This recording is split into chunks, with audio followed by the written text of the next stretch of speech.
तो इस क्वेश्चन में बोला है कि एक पार्टिकल है जो कि सर्कुलर मोशन एग्जीक्यूट कर रहा है और इसका मोशन इस तरह का है कि एट एनी इंस्टेंट इसकी टेंजेंशियल एक्सेलरेशन और centripetal acceleration they are equal in magnitude and t को 0 पे इसकी वेलोसिटी v नॉट है।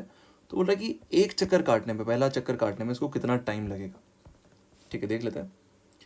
तो सबसे पहले तो देखो, जो सेंट्रीपिटल एक्सेलरेशन होती है वो होती है v²/r। तो टेंजेंशियल एक्सेलरेशन सेंट्रीपिटल एक्सेलरेशन के इक्वल दे रखे हैं इन मैग्नीट्यूड, तो ये v²/r के बराबर है। और एक और चीज़ समझ लो कि यार ये जो टेंजेंशियल एक्सेलरेशन होती है, this is the rate of change of speed, so this is equals to dv/dt।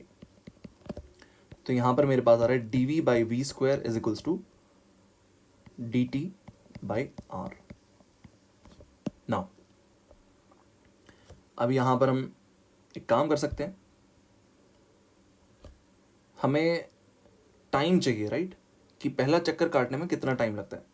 तो दोनों तरफ इंटीग्रेट करते हैं सबसे पहले, उससे हमारे पास वेलोसिटी का फंक्शन आएगा, शायद उसको इंटीग्रेट करके हम पोजीशन का फंक्शन निकाल पाए, डिस्टेंस ट्रैवल का फंक्शन निकाल पाए।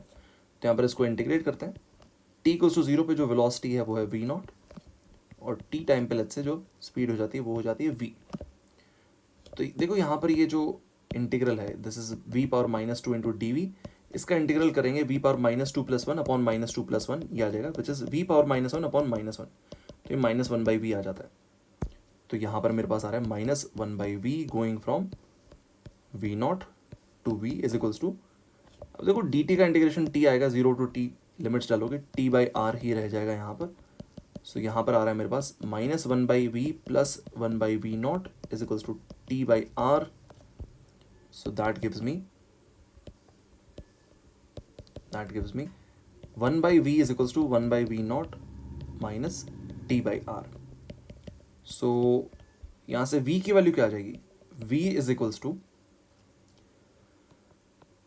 r minus v nought t। अच्छा, ये तो रेसिप्रोकल में जाएगा, sorry. So v nought into r divide by r minus v nought into t, this is the speed. Now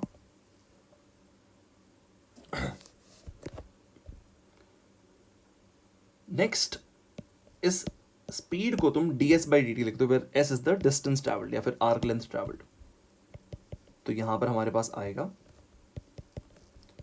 dx/dt, चलो x बोल दो, is equals to v nought r by r minus v nought into t. Now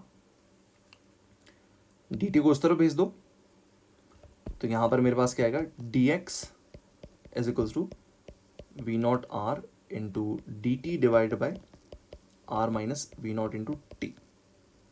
अब दोनों तरफ integration करना पड़ेगा कि भाई 0 टाइम पे डिस्टेंस ट्रैवल 0 है और t टाइम तक, कैपिटल T टाइम तक, मतलब एक चक्कर में इसने 2πr डिस्टेंस ट्रैवल कर लिया। तो अब यहाँ पर ये जो इंटीग्रेशन है, क्या ये हम कर सकते हैं? बिल्कुल, ये हमें ln mod समथिंग देगा। तो आई एम अज्यूमिंग कि सब लोगों को ये इंटीग्रेशन आता है। तो यहाँ पर इसका आंसर जो आएगा वो आएगा 2πr is equals to v nought into r into, अब देखो इस इंटीग्रल का जो आउटपुट आएगा दैट वुड बी -1/v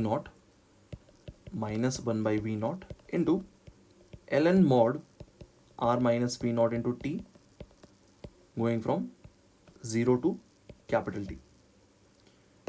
अब यहाँ पर अपर लिमिट डालेंगे और लोअर लिमिट डालेंगे, तो देखो ln a minus ln b जो होता है वो होता है ln a/b हो जाता है। तो यहाँ पर मेरे पास आएगा -r into ln mod a/b, upper limit upon lower limit. तो अब यहाँ से r कैंसिल कर देना दोनों तरफ, और ये माइनस जो है, माइनस से तुम क्या कर सकते हो, ln के अंदर की चीज़ का रेसिप्रोकल ले सकते हो। ऑलराइट, अब देखो दूसरी चीज़ ये सोचो कि ये जो स्पीड है, क्या ये कभी भी नेगेटिव होगी? नहीं। तो ये डिनोमिनेटर वाली चीज़ हमेशा पॉजिटिव रहेगी, तो इसको हमेशा पॉजिटिव बना देना। बिकॉज यहाँ पर क्या है कि पार्टिकल की स्पीड है और उसको टेंजेंशियल एक्सेलरेशन भी मिली हुई है, तो उसकी स्पीड हमेशा बढ़ती ही जाएगी, it would never decrease. Okay, तो यहाँ पर ये डिनोमिनेटर पॉजिटिव होना चाहिए ताकि ओवरऑल ये क्वांटिटी पॉजिटिव ही रहे। तो यहाँ पर 2 pi is equals to ln r upon r minus v nought into capital t. ये मॉड क्यों हटा दिया मैंने, because I was sure that this quantity is positive. अब दोनों तरफ e की पावर कर दो, तो r upon r minus v nought into capital t is equals to e power 2 pi. ये आ रहा है हमारे पास। अब यहाँ से हम थोड़ा सा और सॉल्व कर देंगे and will get the final answer. Just एक मोमेंट।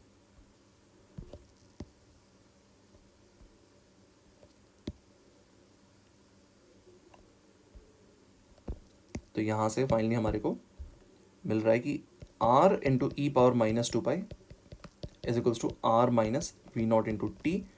तो यहाँ से कैपिटल T की वैल्यू हमारे पास आ जाएगी r into 1 minus e raise to the power minus 2 pi divide by v nought. This is the final value of time period, the time it takes for the particle to complete the first revolution.